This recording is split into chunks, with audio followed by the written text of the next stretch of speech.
Karibu sana msikilizaji katika ujasiriamali wa siku ya leo. Tunaenda kutengeneza sabuni ya maji nzito kabisa, multipurpose liquid soap. Ambatana nasi mwanzo mpaka mwisho. Hatua ya kwanza, tunavaa vifaa kinga, tunavaa gloves, lakini pia tunavaa maski.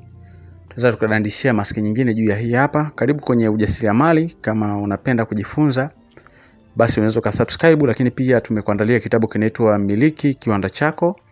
Kitabu hiki ndani yake nimekuandikia zaidi ya bidhaa 21 hatua kwa hatua uzalishaji mwanzo mpaka mwisho. Hatua ya kwanza, tunaanza kumimina chumvi katika jaba. Chumvi nzuri ni ile chumvi ya mawe ambayo unaweza kaitumia hata wewe leo. Baada ya kuweka chumvi, tunaenda kuweka siles au Texapon.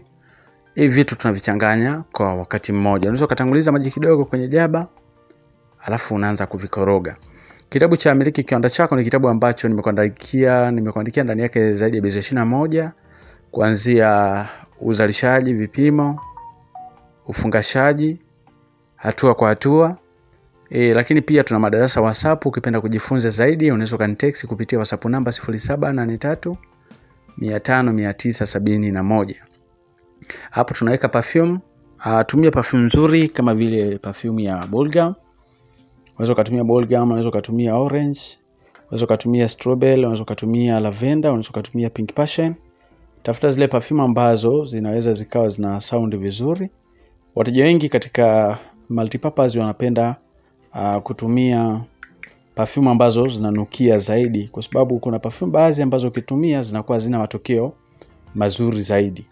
Kwa hiyo tunaendelea kuweka maji kila baada ya muda fulani, na ukorogaji basi unapaswa kuelekea upande mmoja. Kama umeanza kulia kwenda kushoto, basi usibadili uelekeo mpaka mwisho wa uzalishaji.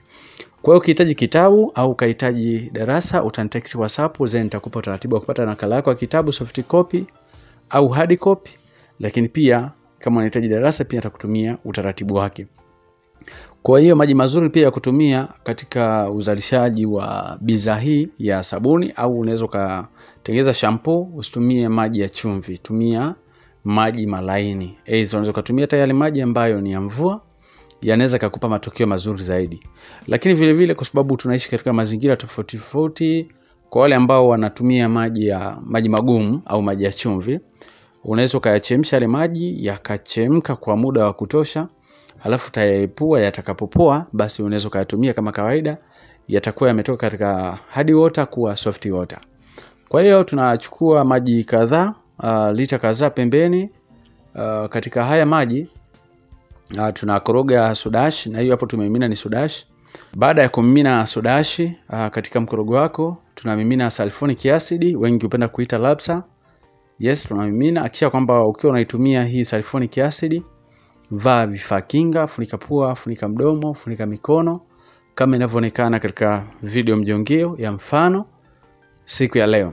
Kwa karibuni sana. Unaweza ukaamua kujiajiri kupitia uzalishaji wa sabuni za maji, lakini pia unaweza kuwa una ajira tayari, unaweza kuzalisha kwa ajili ya matumizi ya nyumbani. Kwa hiyo sio lazima utengeneze ya kibiashara, lakini pia sio lazima utengeneze ya nyumbani. Kwa hiyo korogaji unaelekea upande mmoja, kama ni kushoto kwenda kulia, basi iwe mwanzo mpaka mwisho wa zoezi lako. Baada ya hapo, tunamuunganisha ule mkorogo mdogo, tunaweka katika ule mkorogo mkubwa, na ukorogaji unaendelea kama kawaida. Huo mkorogo ambao tumeweka hapo, ndani yake ulikuwa una soda ash.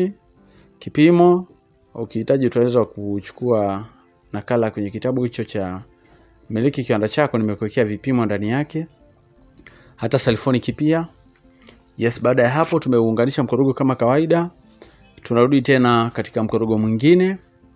Humu hasa tunaweka alkatu kwa ajili ya kuongeza uzito, lakini pia tunaweza kuweka CMC.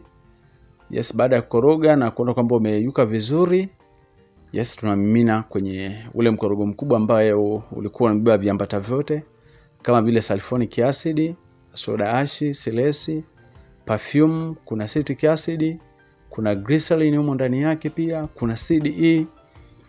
Kwa hiyo tunakoroga kuelekea upande mmoja.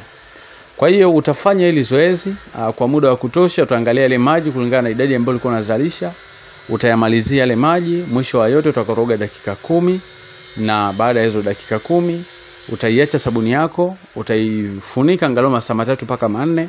itakuwa tayari, utafungasha, utaweka rangi unayoipenda, unapeleka sokoni.